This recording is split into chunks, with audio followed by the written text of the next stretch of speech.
শব্দার্থ লেখো। কারমাটার অর্থাৎ এটি একটি রেল স্টেশনের নাম।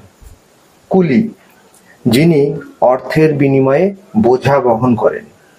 চিৎকার মানে চেঁচামেচি। অপেক্ষারত অর্থাৎ অপেক্ষা করছে এমন। পালকি, এটি এক প্রকারের যান। উদার, এর মানে হলো মহৎ। মনোভাব, এর অর্থ মানসিকতা।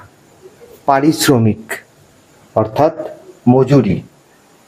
লজ্জিত, লজ্জা পেয়েছে এমন।